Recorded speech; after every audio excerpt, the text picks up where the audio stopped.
Hey everybody, welcome to the weekly video on Quilling with Jess.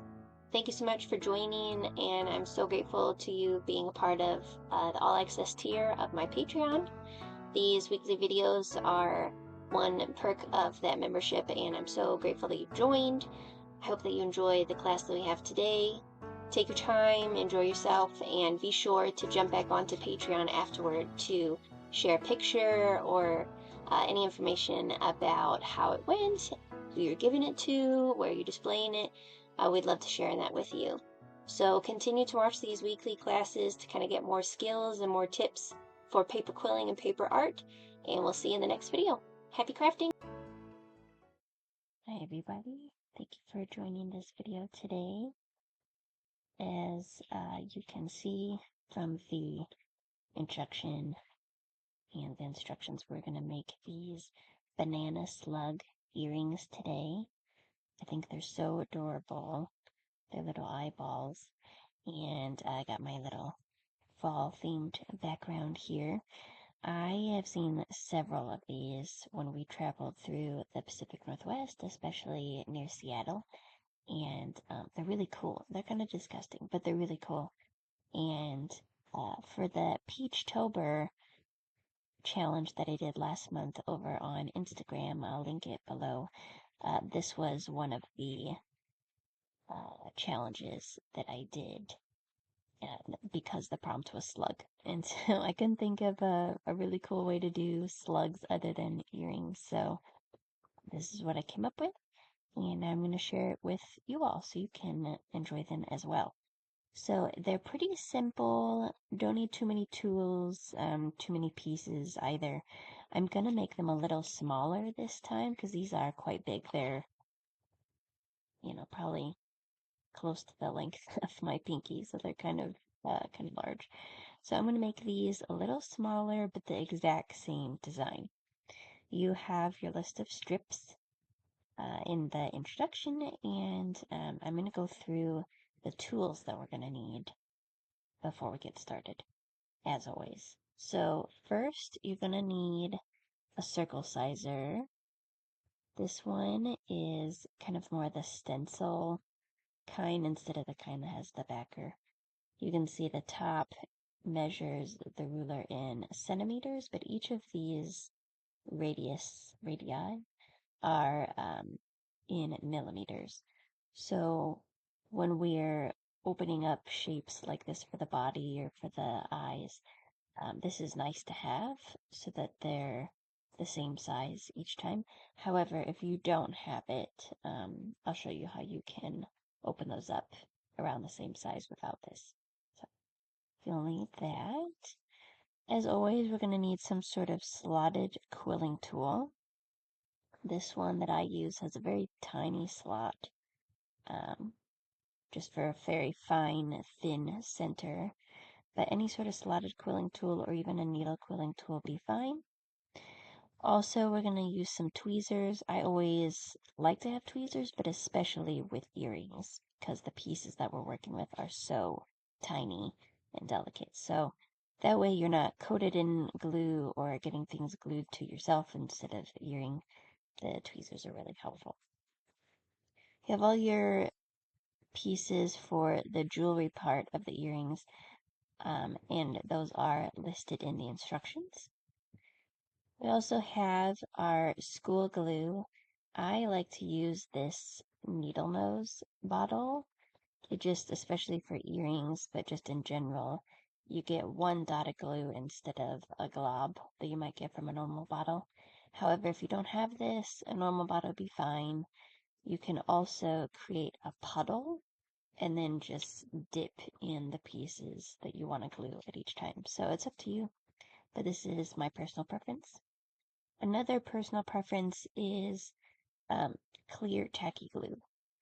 I normally use this when I have an already glued shape and I want to glue it to a backer or to another shape. So when I glue the body to the eyes or each of the eyes to each other, I will be using the clear tacky glue. You don't need it. You can absolutely do this with just the school glue. This is just a personal preference. And lastly, whatever version of jewelry pliers you like to use.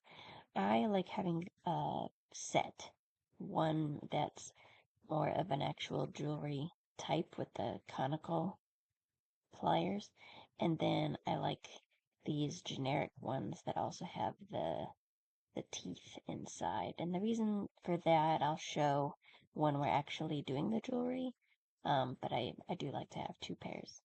So whatever you have for that. And let's go ahead and get started. I did list out what you're going to need for your supplies as far as strips, and you can always feel free in these classes to adjust, to add more strips to make it larger, to add less strips to make it smaller, switch up the colors, anything like that. So this is just kind of to get you in the rhythm of knowing how to make these things and then making them your own. So first, let's start out with the eyeballs, these black and white eyeballs. And you might notice here, they're thinner than even the 3mm. And the way that I do that is I take a normal 3mm and I cut it down the middle to make it half as thin. So these are quite thin. The reason for that is if they're the normal thickness, they're really bulky and they just kind of stand out a little oddly. You can also feel free, I know some people like to use like googly eyes. You can absolutely do that instead if you prefer. And for these, I am just going to have them be about 1/8 of a strip, but for measuring purposes, I would say it's about 7 centimeters. So wherever that is, and then I'm going to tear that off there. So let's measure this one then.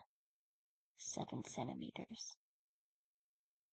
And they don't need to be exact, you just eyeball it if you need to. But these are about a little shorter than the length of a business card. And then I have the white to go around the outside. I'm actually going to have that be even shorter because I really want the black to stand out. So between the white and the black, there's maybe 1.5 centimeters difference in length. So just as long as the white is a little shorter than black. Now, the first thing that we're going to do before we do any quilling is we're going to actually attach the black and the white to each other. So I'm going to take my needle nose bottle, and this is, you can see, look how tiny that dot is of glue. That's why I really like this needle nose. So not absolutely necessary, but super helpful. So we're going to glue these end to end. So I've got the glue on this one. I'm going to take the end here, and I'm going to glue them together. Now, I'm going to try my best to have them be even, so that way when I roll them up, they're, they're pretty straight.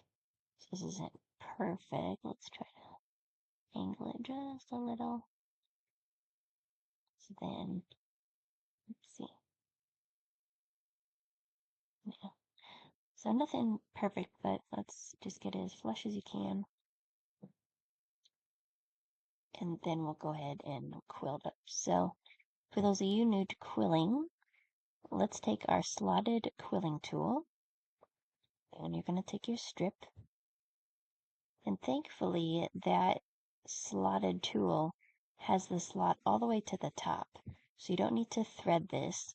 We're just going to load it from the top. Just like that. And once you've done that, we'll give it just a little anchor at the top.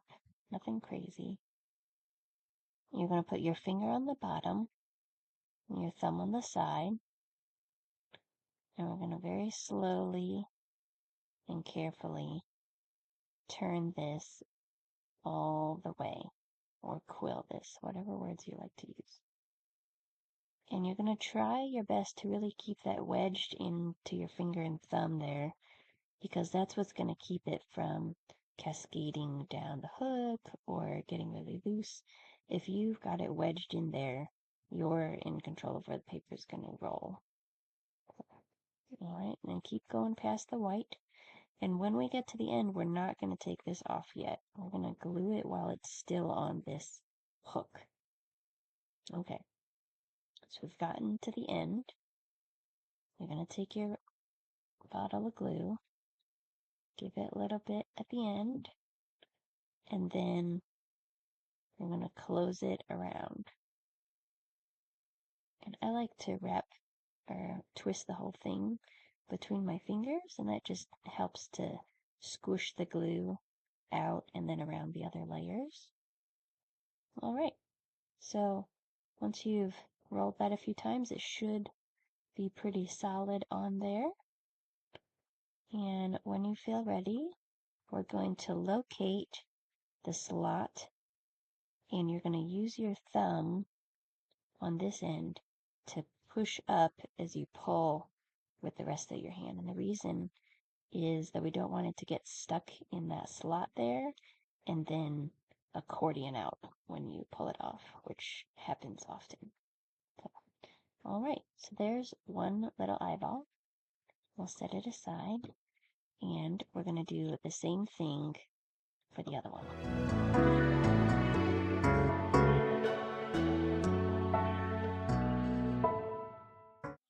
So that's one pair of eyes for one earring.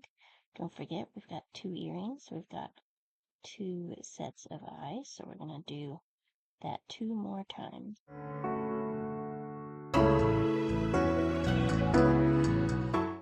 All right, so there's our two pairs of eyes. So we're going to leave those aside.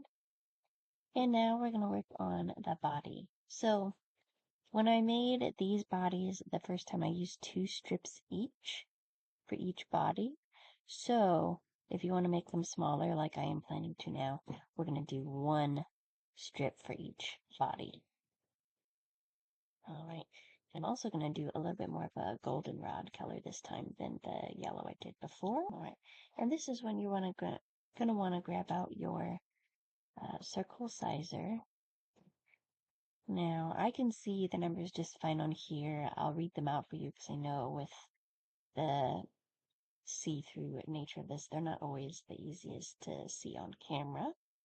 So let's go ahead. We're going to quill this the same way as before. So locate your slot, load it in there, finger on the bottom, thumb on the side, and let's start turning it.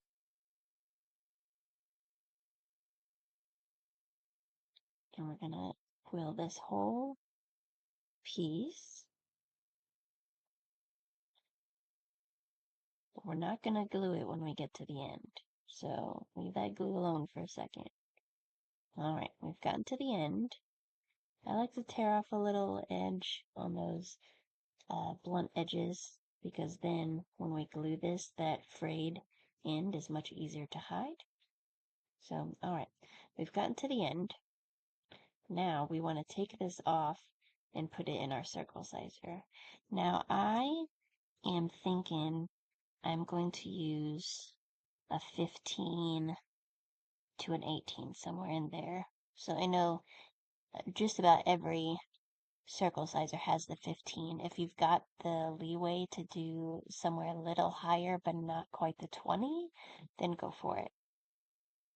Alright, so the same way as before, we're going to locate the slot in there and grab it off because we don't want it to accordion when it comes out. And then we're going to place this gently into whatever circle we've decided. I'm going to try the 16 first. I actually think I'm going to go with 18. I want it just a little bit bigger. There we go. Alright, so this is 18 millimeters. 20 might have been too big for me, but if you want to try that, go for it. So we've opened it up, and you see now it sits in there. We want to pick it out now, but keeping that same shape and size. So that's why I like the tweezers. So we're going to grab somewhere in the middle, and then the outer edge.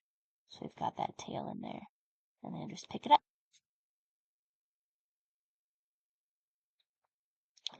I like to switch hands to glue, so that way I can push up this little tail. We'll give it a little glue there right on the edge. And then we're going to close that and pat it down so that it sticks. Alright, so you have a nice little coil. This is called a loose coil because we've allowed it to open up. And now you see this little body has kind of that curved shape. So what we're going to do is we're going to take our fingers on one side and pull that over. Just pull that whole section. And then you're going to pinch the other side.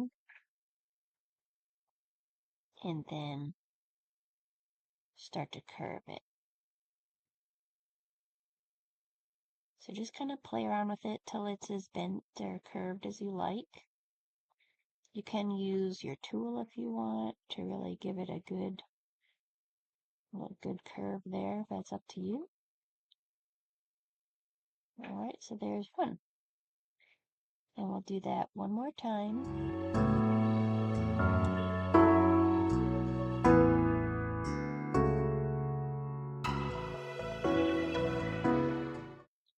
And now we're going to do the head. I would also call it the eyes, but it's technically the head that holds the eyes. Now, you see, those are quite a bit smaller than these. So I am going to do a quarter of a strip for each section of the head. So each of those has two sections. You can see here, there's two. Alright, so I'm going to take my strip, I'm going to fold it in half and tear it. And then I'm going to take those two halves, fold them in half again, and tear them. So now I have 4 pieces for my 2 heads. Alright, now this is where I'll go ahead and show you how you can open these up with your fingers and not needing the circle sizer. So we're going to go ahead, quill this up the same as normal. And we're just going to hold it here and slowly open it as far as we want it. So I'm going to double check this before I glue it, since I'm going to use the circle sizer for the rest of these. I want to know what size I've chosen. So, looks like this is going to be 7 millimeters. So you might have to choose the 5 or the 10 or just use your fingers, but this is 7 millimeters if you have that on your circle sizer. So same thing as before. I'm going to give it a little bit of glue. And this time I'm just going to close it and go straight in for 1 pinch. I'm not going to curve this at all, I'm just giving it 1 pinch so that we have what's called a teardrop shape. Alright, we're going to do that 3 more times.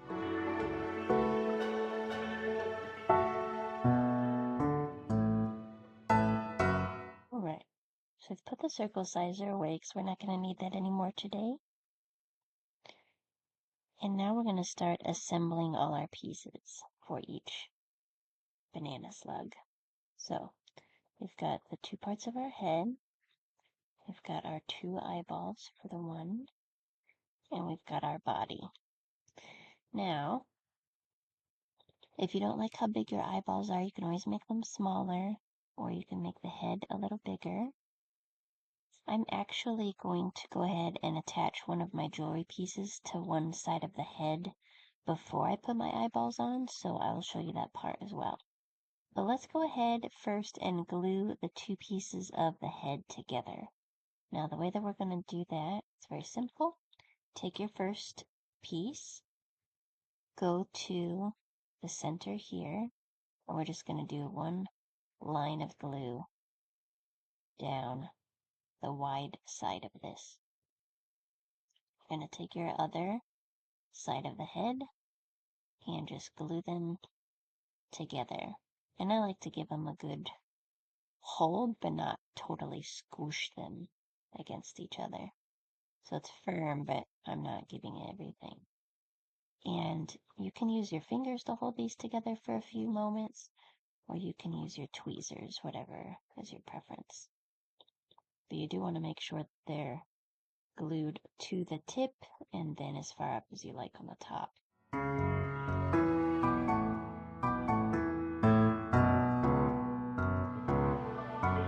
So this is where I'm going to go ahead and add the jewelry pieces to the top, just because then when I go ahead and glue the eyeballs, I know that they're going to fit through. So, all right, now in your instructions you saw that there were going to be 2 sizes of jump rings, and the reason I like to do that is I want these to dangle really easily and to face the correct way. And if I just used one, they'd be really stiff and they wouldn't dangle as much. So let me demonstrate how I use that and also how I use these tools. So first we're going to take the larger one. This one is a 7mm. We're going to hold it with one tweezer or one plier and use the other side to open it up, just like that. Alright, so we've opened it up pretty well, and whichever side you want, doesn't matter which side, you're going to loop that onto your ring, and then you're going to take your 4mm jump ring and put that on there as well before you close it back up. Now I'm not going to put the earring hook just yet because that'll really just kind of get in our way while we're gluing these, but this part shouldn't be too much in our way.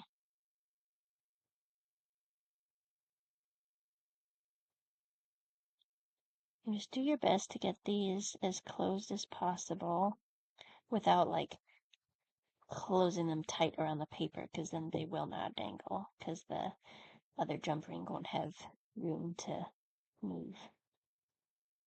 Alright, so we'll do that for one, and let's do it for the other one while we're here.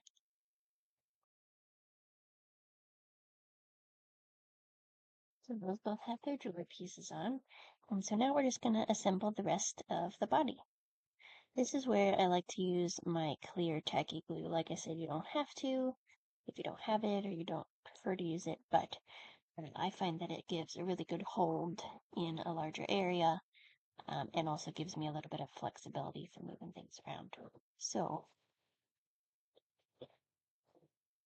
let's go ahead and it's up to you which order you like to glue things in, but as you can see here, the body and the eye or the head overlap a little instead of just being glued on to the top there. So we'll glue that, and then the eyeballs go on the 2 largest parts of the head. So I'm actually going to glue the head onto the body first, just since it is so small. I want to know how much room I have for the eyeballs. So I'm going to do that. I'm actually going to use my tweezers here and glue it right there. Get my fingers going here. Alright.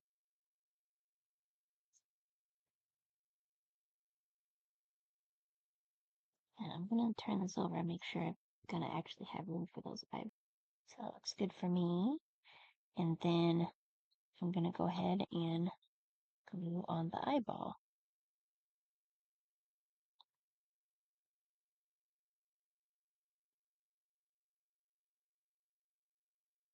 This one might be a little precarious because we don't want to glue it to the jewelry piece. So we're just going to kind of squish them underneath the jewelry piece. Alright, so there's one. Looks a little bit more like a Muppet this time. Pretty cute. Okay, and then we'll do the other one.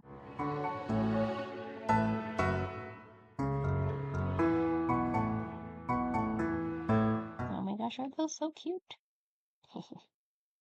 Alright, so there are your 2 little banana slugs. And lastly, we're going to go ahead and put this hook on there. This one, I only need the one tool, and I prefer to use this one because I can really fit it inside the loop really well. So we're going to open that up and make sure that when you put it on there, it's going to be facing forward. And get on there, and then we'll just close it back up. Real simple. Alright, there's one. And the last one. Alright, so there you have your cute little banana slugs. Aren't they just adorable? Perfect gift for that Pacific Northwest, cozy, kind of fallish friend in your life or family member in your life. I'm sure that they would find these adorable and so simple. So I hope that you enjoyed this video. Please do be sure to go over to Instagram to follow along, as well as share your artwork, this project or other things that you're working on. And be sure over on Patreon to share your finished product, things that you're working on in the community in the chat section. Hope that you enjoyed, and we'll see you next time. Happy crafting!